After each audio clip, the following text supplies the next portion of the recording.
Hey guys, I'm Noah from eKids, and I'm going to do this today. This is Adam and Eve. This is Noah. This is Adam and Eve. This is Noah. This is Abraham. This is Hagar. This is Jacob. And Rebecca and Leah. This is Moses and the colored jacket. Not Moses, but who? Joseph. Yep. And the colored jacket. And this is Moses and the burning bush. You got it. And now I have to fix all of them. And for today, that looked like some bricks. So we're gonna put the bricks on right here, and then we're going to put the star over here. And who's going to read today I'm going to read. Is my brother. 2 hours later. All right, guys. Now I'm back at the church. I actually had Christian read, but the recording was bad. So I guess you have to hear me read today. But you know what? I'm really proud of Noah. I think he did a good job of introducing this. Well, anyway, let's check it out. It's December 8th, and it's a new home for God's people. So let's check it out. It's from Joshua chapters 5 and 6. After God saved his people from slavery, he led them on a long journey through the desert. How long, you ask? Well, I'm not exactly sure for how many miles it was, but the journey took them 40 years. 40 years. That's older than you for sure. It might even be older than your mommy and daddy. Go ahead, ask them. Now, if you think 40 years sounds like a long time in the desert, just think about how God's people felt. They felt hot like you do when you go into the ocean, but with no ocean in sight. They felt dirty like you do after you play outside all day, but with no fun bath time to look forward to. Who thinks bath time is fun? I struggle to get my kids in the bath every night, and they're not little kids. Anyway, they felt hungry like you do when dinner is taking forever, but the only dinner they got every day was bread. So when God said, all right, enough wandering around in the desert, time for your new home, you can imagine how excited they all were. But they were also afraid because the first place God told them to go was Jericho.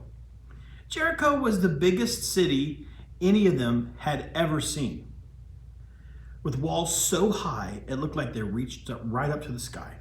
God's people began to doubt what God had said. They doubted if they would ever live in their new home. They doubted if God was really with them.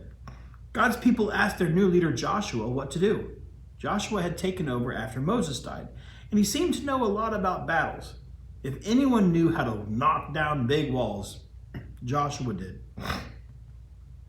So he got to work coming up with a plan, that is, until God told Joshua that he had a plan. It wasn't the plan that Joshua expected, but then again, God often does things we don't expect, doesn't he? The most important part of the plan was for Joshua and God's people to be strong and courageous. They needed to believe that God, who they couldn't see, was stronger than the walls of Jericho, which they definitely could see. This was how God's plan worked. Early one morning, Joshua's army put on their armor and took out their swords, and together they went marching around the city. Not one day, not 2 days, nope. Not even 3 days, but 7 days. On the seventh day, God told his people to march around the city 7 times. Then God told everyone to blow their trumpets and scream. And no one could explain it. But just as they screamed, the walls of Jericho began to shake. Then they began to crack.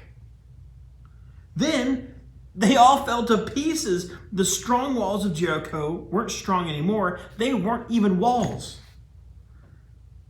That was just one battle that God won for his people. You see, God was with Joshua and his people. Even when it was hard, even when the people doubted if they could find their new home, even when Jericho was scary, God was with them. Years later, when Joshua was very old, He reminded God's people of everything that God had done. God has been strong for you, Joshua said. If you keep believing he's the strongest, he'll keep protecting you. He will make all the wrong things right and all the dark things light. Well, the people said they'd keep believing God, but it was just like before. They started to doubt whether God was the strongest. They started to think that they could make their lives better without God. They started to push God away. And as they doubted their God, he seemed far away. So Joshua and God's people began to hope and pray, God, will you come back to stay? Yeah, we keep on seeing through all these stories that, Adam and Eve, God was with them, but then, well, they kind of messed up and God wasn't as close. In the days of Noah, God was with the people, but the people abandoned God and he wasn't very close. Even with Abraham, that he promised them that he would have sons as many as the stars in the sky. Well, even Abraham and Sarah made mistakes where God wasn't with them, like the mistake they made with Hagar. And, well, of course, Jacob, he made Leah feel like she needed God because she did. But in that story, we see our need for God when we feel like he's far away. And then we have Joseph in this coat of many colors. And we saw that he was close with God, but then the people later on, they ended up not following God. And God seemed far away. Even with Moses in the burning bush, God was close with them. And he led them through the wilderness later. But the people kind of keep, in the Old Testament, they keep on abandoning God. And guys, that's the thing, is that when we are not close to God, he seems really far away. And so, really what they needed and what we need is the Holy Spirit. We need God to be with us. And that all starts with Jesus coming to earth. And that is the story of Christmas that we celebrate this time of year. So again, guys, over and over and over, we need God to stay.